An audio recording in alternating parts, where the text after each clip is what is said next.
Hello and welcome to another OLLO Chat podcast videocast.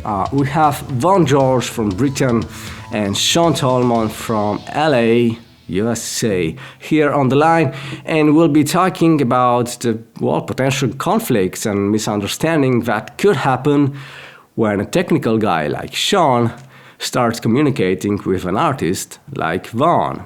So, welcome, both of you. Welcome. Hi. Thank you for having me. Appreciate it.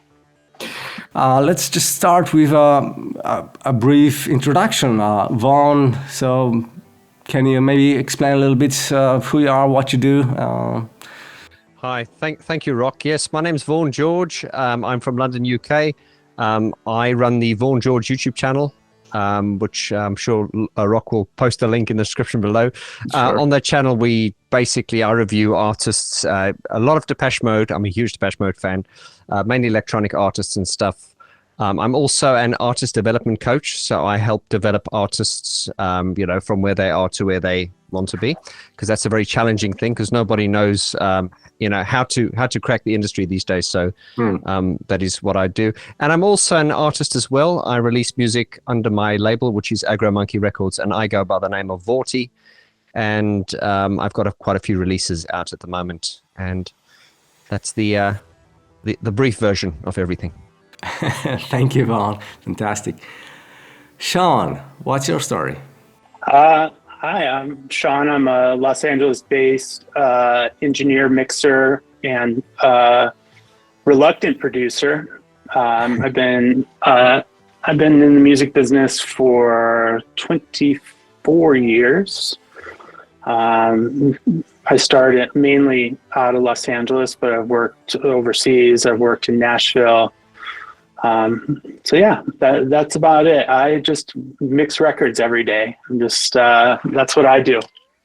I just want to jump in there to the viewers and just say, like anyone who's very good at what they're doing, he's been incredibly modest. You just need to check out Sean's discography and all the people he's worked with. Yeah, I know it's very difficult to kind of say what you've done, and it's you. I've always found this. It's the people that have done the most that are the least sort of like braggy about it. So I just want to get that out there. Sure. Oh, you're very kind. You can send me that $10 via PayPal later. I'll do it. I'll do it. Yeah, I need some press releases from you, man. So. All right. So, you've both been in the industry for quite some time. I'm wondering if you guys are up to this. I do know that you haven't worked together before. So maybe we could somehow just try to simulate how Sean would inquire info about you, Vaughn, about your artistry, about what you want to do. Yeah, that's fine. I mean, if I was to meet with Vaughn and we were going to talk about, let's say he's got an EP that he's going to put out. I mean, my first question beyond when does it need to come out, all the release details. My number one question is, how do you want the whole thing to feel? Not just the single or the interlude or this. What are you looking in your broad stroke? How do you want this album to come across? Do you want everything to be big? Do you want everything to be really not small, but like very intimate, warm, fuzzy? Or where's your vision for this body of work? I think that's the number one question I have, because any mixer that's any good can probably do just about anything for any artist, but knowing where that artist wants to go is a huge thing for me. So Vaughn, you're releasing an EP, right? You are, aren't you? In January, I think. Yes, we just released Old School. We just released Dark Society this year, and we've released it on vinyl as well. which that's a full album. And I just, when I coach my artists, I don't, especially for up and coming artists, I think these days the public don't have the bandwidth for albums. I always say single EP, but I'm old school, and this was like a concept album, so we did an album. In January next year, we're releasing a single from this, which is called 1984, and that's going to be a 4-track EP with a music video and everything. So yeah, that's the answer to your. Vaughn, you're always creating new stuff, so let's try and simulate that. For example, if Sean were, mixing your next single, what would be your answer to the question of how do you want it to feel? It's a good question, and what Sean said there was very, very true. It's and I think Sean will agree with me. It's very difficult sometimes when you speak to people, what's in their head. When someone says, I want it to be warm and fuzzy, and your idea of warm and fuzzy might be something different. But just to, in this particular project, I usually produce and mix myself, but certainly for this project, we made it bigger. So I got, shout out to Andy Marlowe. I know he's been using the OLLO audio headphones as well, which he used to mix this. I got him to mix this just because I wanted to step away from it. And my brief to him was basically I gave him some reference material, but by the time I'd finished producing it, he had a very clear idea of what it should sound like. And then I just had to sort of articulate that. So it really depends, I think, on, I think it's very different in my case, because in my case, I've produced a lot of stuff myself. So if I was to go to Sean and say, Sean, I want you to mix this, Sean would get he'd get something from me that was pretty much done, or that was done to a pretty high standard. And I don't mean that arrogantly. Oh, bless your heart. So he would, or he might not think so, but he would get it and he'd go, okay, I can see where you're going with this, and he could just push it a bit further. I think with some, because I'm like an artist and a producer, but then sometimes I think Sean will agree that the challenge comes when you've got, let's say, an artist who's fundamentally an artist and they don't really do much of the production. I think that's more difficult. Am I right, Sean? For someone that doesn't actually... I agree. Yeah, I mean, there's a bunch of great artists that wear that producer hat.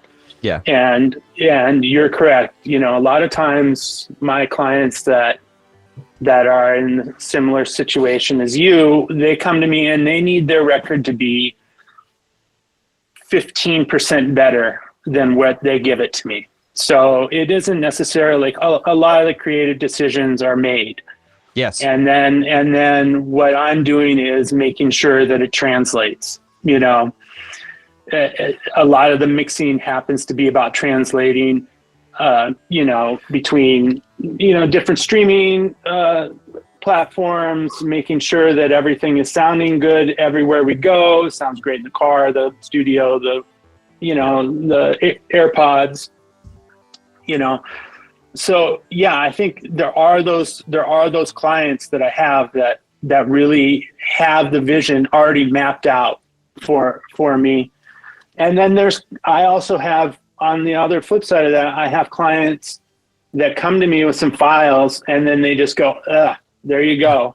That brings a good point, or at least in my head something sparkled, which is when you're finding, as an artist, when you're finding the right people to work with, engineers and mastering engineers and so on, you have two options, right? One is going online, trying to find someone and give him a call, and the other one is asking, your network, who do you recommend? So Vaughn, how did you approach finding your, from Andy to Gareth and Kevin? You're working with all of these guys. Are this like a network, or is this like phone book kind of stuff? That's a very, very good question. And I always say, especially these days, I'm not going to give any shout outs to any, any platforms, but there are platforms that offer, someone, send me this and I'll mix your track for you. I'm always against that, because to me, it's really, a lot of this is all about relationships. And, instead of just sending someone, and I think Sean's nodding there, it's also like, it's getting to know the artist. It's rather than, you get people on these platforms that say, I'll mix anything and it costs this much. And that's not what it's about. So in my case, it was really, I'm one of the ones that, I have the vision and kind of like, as Sean explained really well there, it's like, I went to Andy, I said, look, this is done.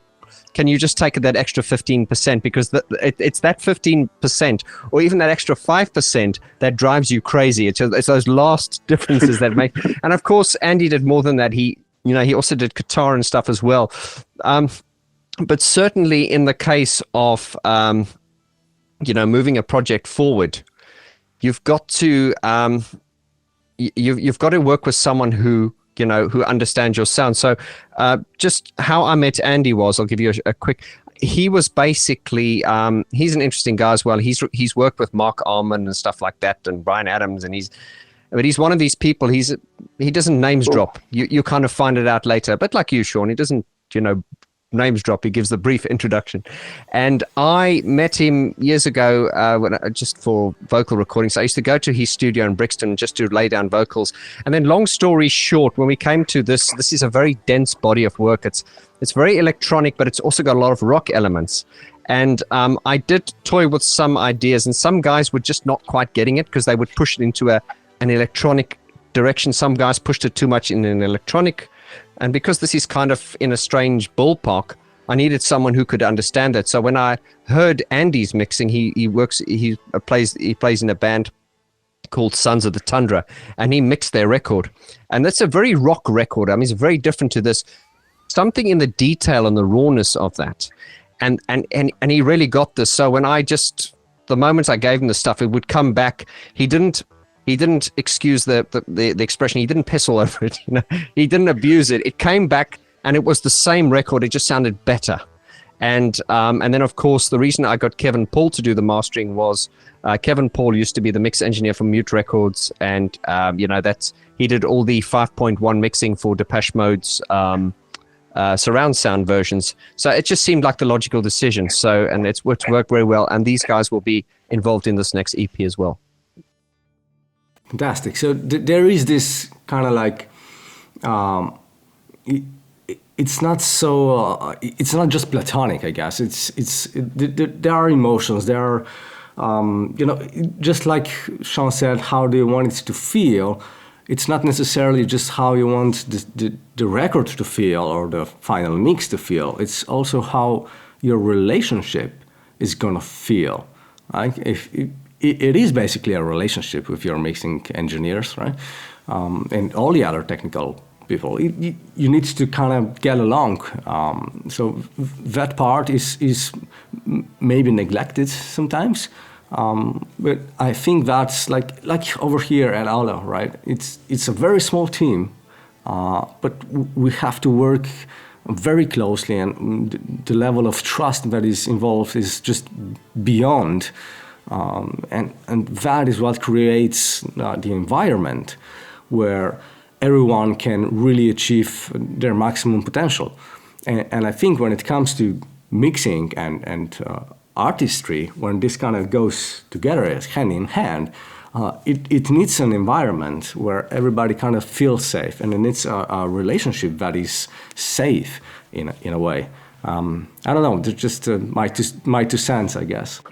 Yeah, I agree with that. And, I tell people that these are not my babies. I'm the uncle. I'm like the uncle who gets to watch the kids, and almost the way I take on a project is like, I'm a steward of that project, and it's artists, it's so important. This is their soul, that they have put down. And I think that you do have to have that level of trust as an artist to give your music to a mixer, or to work with a producer, who's going to change your ideas or augment things, But I think if you take that, I take it as a big responsibility that someone would come and trust me with their babies. If I'm going to be the uncle for this project, that I'm going to steer them in the right direction. I'm not going to be a fucked up uncle. I'm going to be a good uncle. I'm sorry. I didn't know if we could swear on this, but yeah, I'm sure. No problems. No problems. It's just going to be on YouTube. So. Okay. Okay. But yeah, I think that just having that, as an engineer, having that kind of level of respect for the artist is really important, because I am taking their body of work and working on it, you know? And that's my 2 cents on the trust thing. I don't want to have to call you Uncle Sean from now on, but that's a great analogy. I love that. Yeah, it's true. It's true. That's what I do. You know, if you're an uncle, and you know, me having kids, and I know Sean, you have kids, and Vaughn, you just got a kid, right? So, daughter, she's 10 months now. Yeah. Congrats. Congratulations. So, you know, as parents, uncles, and so on, we know that kids sometimes they do crazy stuff, right? And sometimes they don't listen every time, right? And sometimes you gotta tell your kids, hey, this is wrong, that's not okay. How about you try this? So I'm wondering, on the musical note, Sean, do you ever have to tell an artist, you're wrong going down this path, let's try something else? And how do you convey that kind of a message without, you know, being rejected or hitting stuff up? Okay. Well, I think first off, I think you got it as an engineer, producer, mixer. You have to honor their ideas, and I don't know everything. So maybe if I think hypothetically that something is wrong, it might be amazing, you know, especially as all recorded music is based on technology. Technology is always changing. Ideas are always changing. So I will go down that path with an artist to see if that idea does work for the record, because the best idea always does win. You know, I don't care. There's no ego involved. With that said, I will pull you back from the cliff if I think that you're jumping over the cliff. You know, I mean, I wouldn't be doing my job if I just let you run amok like a child, you know, all over your record. And I mean, there's too many times where, you know, I'm not going to say who the artist is, but I was mixing a very neo soul contemporary R&B record, and the artist I was working with, it was a beautiful record, a lot of live music, a lot of live elements, a little bit of programmed drums, but it was just a beautiful album. But the artist I was working with was listening to Wu-Tang every day before she was coming into the studio. So every day I was working with her, she'd be like, no, we need to make this harder. We need to make this harder. The drums got to bang on this. But there wasn't anything in the record to make it like a Wu-Tang record, you know? So I had to go down that road a little bit with her for about 2 or 3 days of kind of modifying all the mixes to make them more hip hop.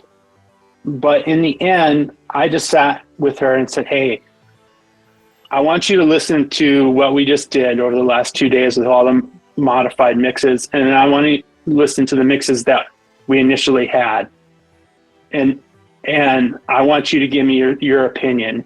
And she came back, we met next week, and she came back and she goes, oh yeah, you're totally right. The stuff that we did this last week, we got to scrap it and go back. And so I went down that road with her just so she would know that it maybe wasn't the right way, you know? Mm-hmm. And I guess that's all about being the uncle. You got to let the kids make some mistakes, you know, to your analogy about, you know, you got to, artists need to experiment. That's what a huge part of making an album is about. Mm-hmm. Mm-hmm. Yeah, and I think you've got to and I love the analogy of the uncle. I think that's a very, very good way of putting it. It shows that you're kind of loving and caring, but you're not the father. Because often the uncle's cooler because he lets the kids do it, and the kids tend to respect their uncle more. But you're right there, Sean, because but I think it's also you've also got the experience and the instincts that that the artist is trusting as well, and that's important. But also it's also I think within all not just music, and I don't want to get too philosophical now. You've got to give people the freedom to fail. You know what I mean? You've got to and I remember I was working for a boss once. He was one of the best bosses I had. I was trying so hard not to mess things up, but he actually gave me freedom to fail, because he said, if you've failed, you mess it up. And that was such a great position to be in, because it's a little bit like, Sean, you probably know this as well. An artist is warming up, or whether it be playing their guitar or singing, they're amazing. As soon as you hit record, they fuck it up. Yeah. Oh yeah. And that's why. And that's why you and I probably know, when there's an artist in, record everything. Absolutely. Yeah. Especially, there's no excuse. I mean, I'm old, so I mean, we used to not try to use the analog tape too much. So, but there's no excuse now not to record every little bit. So yeah, it's important. I've certainly it's quite funny actually, because when people are recording vocals or whatever, they have a perception of how it's sounding, and as musicians, sometimes we've done gigs and we thought it sounded crap, but we watched it recorded, it was not that bad. We have this perception, and it's happened a few times where people would you go, okay, just run through this, okay, we're just warming up. Just warm up, yeah. Just, and you take and then at the end they go right, and then they go, now I'm recording, and then to their shock and horror, because you've got to give them a bit of time so they're not precious about it. When the end result comes out, they think it sounds amazing, and then you tell them, well, that was actually the second warm up you did, and they're just like, wow, because there's something about letting go, Yeah, absolutely. You don't have your subconscious is on your side. I think.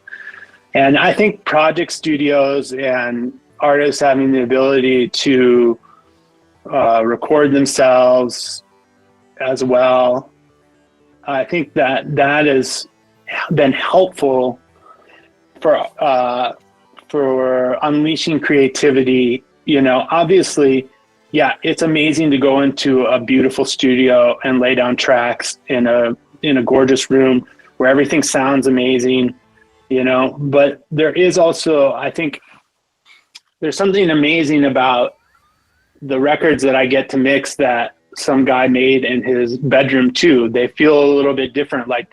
Okay, this guy really took the time with it because he had the time, Yes. That is very true. And, there's a producer that I look up to him a lot. Is the work of, you heard of, obviously, Connie Plank, and he did Ultravox and stuff like that.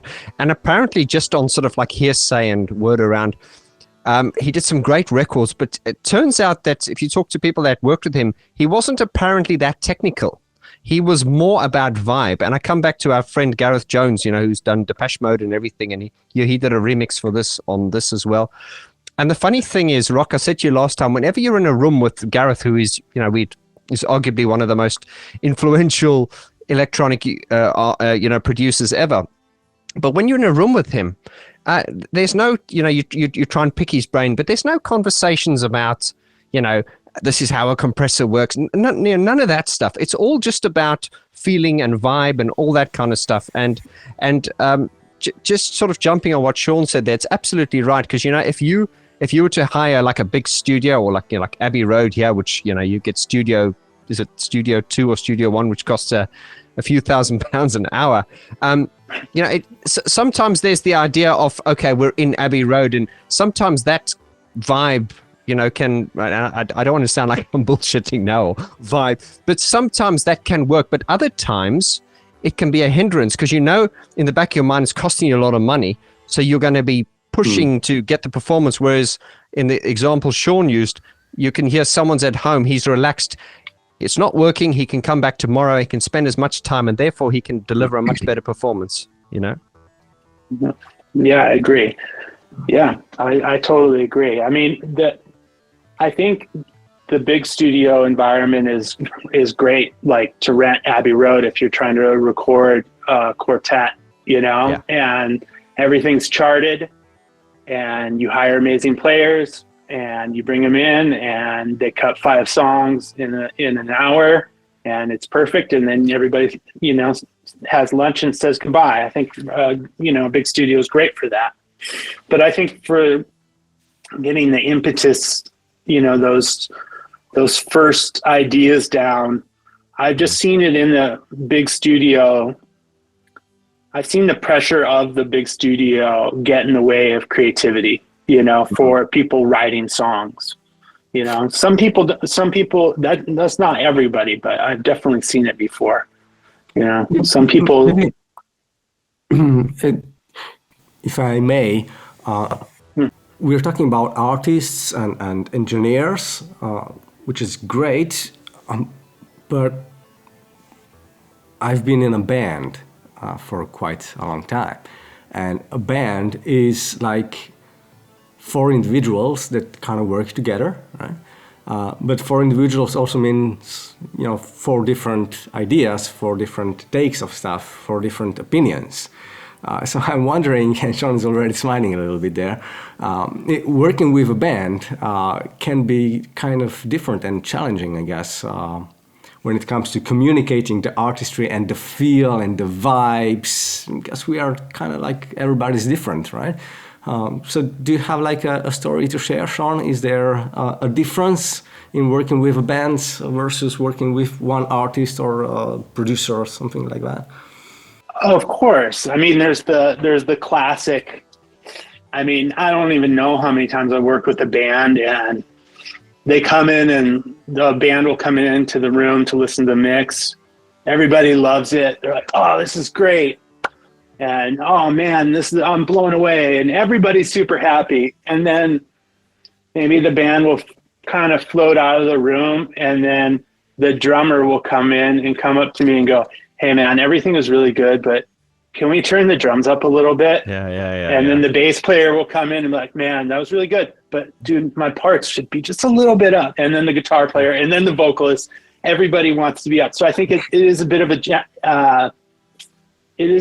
a balancing act. And luckily when I was coming up and being trained, I worked with a lot of really good producers that were mainly, psychologists at the end of the day, just, and dealing with the psychology of people in the band, I think is the band dynamic makes it, you have to make more people happy at once, so that can be a challenge for some people. I think that's where your uncle abilities are pushed to the limit there, because you're absolutely right, because you're not having to only deal with, whereas with it's a solo artist like the example you gave earlier, Sean, you're dealing with one person's vision and trying to show her that her record was produced in a certain way, but now she's been listening to this stuff. It doesn't warrant that hard approach. You're dealing with one person there, but now when you're dealing with a band, you're not only dealing with 4 different. I think this is what I always say is the most difficult part of being a human being. The most wonderful part, the most difficult part as well. I call it the moving parts. And that's what's great about being an electronic musician. You work by yourself. Although I like the idea of working with other artists, it's just that when you work with other artists, let's say in my case, I'll work with other artists and I'll be like, okay, here's the guitar part. So I have kind of like, even if he doesn't agree with it, he has to agree with me at the end of the day because it's my project. And that sounds quite arrogant, although I do often tend to take people's artistic input. And if I say, play this guitar part, if he plays it slightly differently, that's fine. And I'm open to it. But as a solo artist, you can always make that final decision. However, in the case of a band, and this is so well documented, we've seen it in huge bands, call it like whether it be bloody Van Halen or Metallica or any of them. And with that comes the thing of ego. And everyone I think it's very difficult. I know in the Depeche Mode that we document a lot on my channel, you'll know the producer Flood, who obviously did U2 and stuff. U2 have always been quite a harmonious kind of band, but when they got to Songs of Faith and Devotion, I mean, the band kind of split up after that because it was just, Alan Wilder left anyway. But it was just this terrible stress. And, you know, people not agreeing, and then there's drugs, there's alcohol, there's all these factors. And then, of course, there's the engineer, in this case, Sean, who's having to hold it all together. And it can be very, very stressful. And then add on top of that, you've got the pressure of a label. There's what the band wants. There's what the management wants. But then there's what the record company wants as well. And then you're in the middle there trying to, people don't realize what an important role a mix engineer and a producer is. It's, you know, it really is. Yeah, just a lot more cooks in the kitchen, you know. Yeah. And so you just need to try to balance out everybody's request as best you can, you know. You know, compromises, you know, somebody gets something but nobody's happy, I think, completely happy or something like that. There's a saying like that.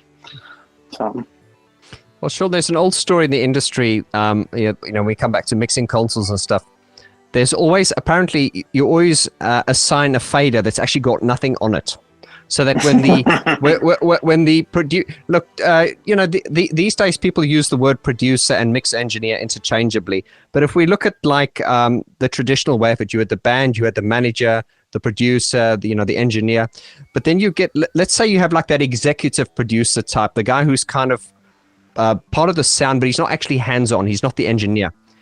Now, for that guy to come in, he usually comes in there and he's like, oh, it needs a bit more of this, you know? And then he goes, sure, where's this? And then you show him that fader there and it does nothing. And he actually pushes it up and it's not doing anything. He goes there and you go, yes. So you're having to blow a bit of smoke up their ass, brush their ego, and yeah. Yeah, I mean, I'll lift the curtain. I've done that before. You know, of course, everybody has. Yeah, everybody has. Everybody has. Yeah. Yeah. I mean, the most famous story is the engineers who the Capitol engineers recording the Beach Boys back in the 60s were so pissed off with the dad of the Beach Boys, they built his own console just so he could sit in the back of the room and turn knobs, and the console did nothing. Yeah. It's funny. There is a big part. I mean, there's some truth behind all of that, which is that music is technical on one side, but it's also emotional, and there's definitely this perception of sound, which is created in our brain, right? It's not sound waves. It's not our eardrums being moved. It's literally chemicals in our brain, right? It's just perception. That is why false faders work, because you believe you've changed something and you suddenly hear it, either to the better or to the worse. But that part of perception of audio, to not geek too much about headphones and frequency responses, but if we stay on the artistic side, there is this perception of this sounds good versus this sounds like maybe a thin or whatever. So in terms of communication, if you're getting back to the beginning of this and at the same time wrapping it up, if you're communicating something like the idea or the perception of a sound or the feel of the vibes, right? How do you make sure that you speak the same language? There could be, Vaughn, I think you've said earlier, what is warm and fuzzy? It could be something different for Sean than it is for me or for you. So how do you make sure, is there like a safeguard, something that you can do to make sure that you're on the same page? Well, there's no straight answer to that, but I can just say in my own personal experience, if I can, I don't want to speak for Andy Marlowe, who mixed my record, but he actually said at the end when we did it, I know we had like on some tracks, we had like, I think the one track we had mix revision 46. I mean, he pushed it very hard, and he actually, because he just wanted to do a great job as well, and he did. But the interesting thing was, I had to say to him afterwards, I am very difficult to work with, but at the same time, I'm not difficult to work with. And let me explain. I'm very easy to work with because I know exactly what I want, and that is what makes it easy is because I can articulate very well what I want. And that's what makes it easy. I'm difficult because I'm not easily pleased, but because I can articulate myself pretty well, it makes it easier to work with. And I think, that's what he said. And so I'm not bragging. So, but I think there's no real answer to that because, and I'm sure Sean can obviously explain it better than I can. He's got more experience than I have. But I think there are just so many shades of gray there. And it really depends on the experience of, the artist and, and the engineer involved. And of course, then throw into the mix there as well. There's also the sort of, the personality types, perception, all that kind of stuff. And as you said there, Rok, it's very true when you're mixing stuff. Just interestingly, because I'd like to think my ears are very good. There were things Andy did in Jan. I went, I like the way the bass kind of, for instance. And he would actually say, and he proved it to me that at the end of the song, one part that I thought got louder had actually gotten softer. And he was trying to show me that your brain actually, because the brain's already heard that, so there's no reason for that part to be you can drop it lower now, so another part can come in. All this kind of stuff. I thought I'd known a lot, but there absolutely is, and you could do, and I don't want to tell you how to run your podcast, but here's another topic for you. The psychology of it is massive. Absolutely. Yeah, I mean, that's the hardest. The psychological part of mixing a song is 100% the hardest part of it. Remaining indifferent or neutral to where the record needs to go.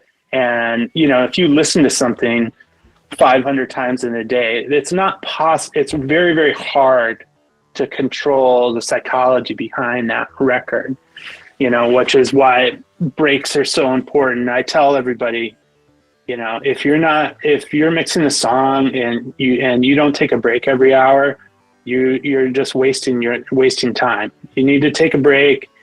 You need to go get a coffee. You need to go walk your dog. You need to go to lunch with your friends, and then you need to come back and you need to listen to the song, and you need to figure out, okay, I made 500 choices this morning. Okay, were those 500 choices good?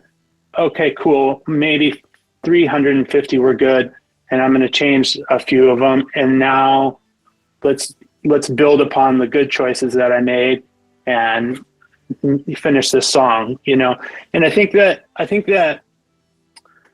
job of a mixer and an engineer is figuring out the dialogue of the artist. Yes, everybody's warm and fuzzy is different, but if I can get into their mind exactly and just ask real specific questions, listen to records with them. If I have the chance to meet with them in person, like, hey, what are you listening to? Why are you listening to it? What do you like about it? That helps me to get into their psychology a bit. And then, and then also getting in the psychology of the reference mix as well. Like, Vaughn, you made this reference mix. You worked on this. You produced a song. Then you send me the reference mix. Okay. This is, like you're saying, 85% of where you want the record to be. So it's almost my job to get into the psychology of why that reference mix is what you want. I think about the reference mix that people give me. I go, okay, it was the end of the night. Everybody was sitting in the room. The band had just finished the record, and they go, this is done. This is it. This is how it should feel. I'm going to send it to Sean. Okay. So then it's my job to figure out what are the elements in that reference mix or that song that need to be accentuated, brought up, made better, and so on and so forth. So I think, the psychology, I think, is a huge part of mixing a song. Absolutely. And the mix always changes, doesn't it? Sean. Like you would work on something, and then the next morning you'll be convinced it sounds great. Then the next morning you'll listen to it, you'll be like, it sounds something's off, And this is why they always tell us take breaks, because we get to that point we go, it's almost done. Take breaks. Well, that doesn't happen to me. Yeah, not to you. I'm just joking. Okay. No, I tell people, I should have it as just a script in the email. I always, when I can, obviously, if something has got to go to mastering right away, it's got to go. Yeah. But if I can wake up, do a few things in the morning, go down and listen to the song that I mixed the day before, make a few changes, and then send it off, you're going to get a better record out of me, because I will make a few changes in the morning that are probably for the best, or definitely for the best. Mm. Yeah, so I think artists should do that as well. I think that they should take that approach to. I think the most successful artists are the ones that take that approach to their writing and to their production. That take it in steps, live with it a little bit, and then come back and fix things and change things and stuff. Mm. But at the same time, have a deadline, because I know people have been working on a track for 2 years. Yeah, there's limits.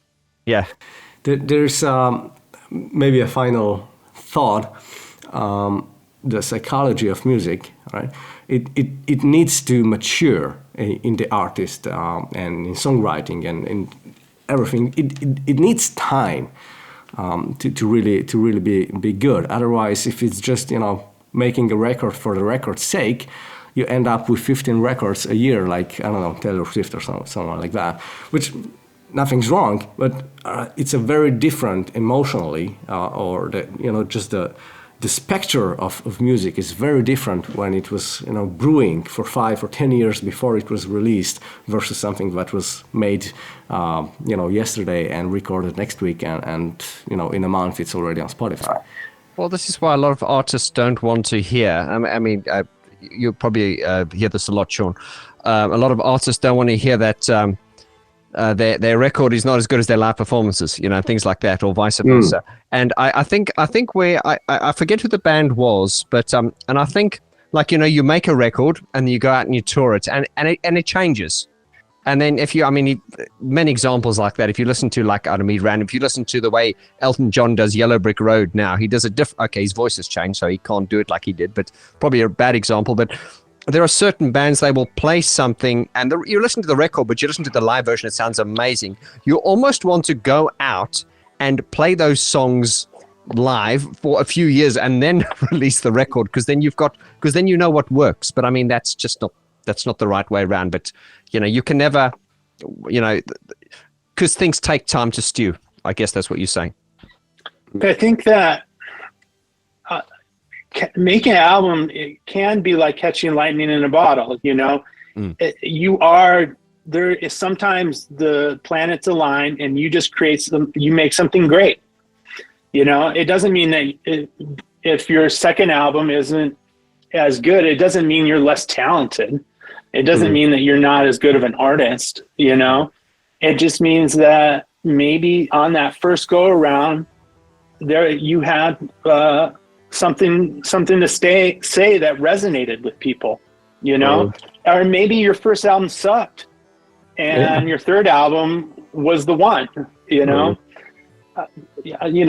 that whole thing about sorry, I know I have my wife hates me. My stupid little analogies, but there's the thing about how Hallelujah by Leonard Cohen took like 15 years to write. Well, it's a great song, but does every song need to take 15 years to write? No, but for him, he needed 15 years to write that song. Some people can write a song. I've seen amazing songs written in a half hour, that were hits, so I think there's more to it. Much more. Yeah, the people that make it find out why people like them and then work harder than everybody else. Yes. In my experience, there's very few brilliant artists that are lazy that are also wildly successful. Yeah, it's hard work always. Talent on its own, it's not enough. The talent is not enough. I always say that talent allows you to sit at the table. That's all. Yeah. Doesn't mean you're going to win. It just allows you to sit at the table. Yeah, True. The best advice I ever got was I was working with this producer who actually did a bunch of that early aughts rock that you're talking about, rock, like Linkin Park and stuff. And his best advice he ever gave me was that the music business is not an equal opportunity employer. Yeah. So it's important for you to find out what you're good at and work at it, you know? Yeah.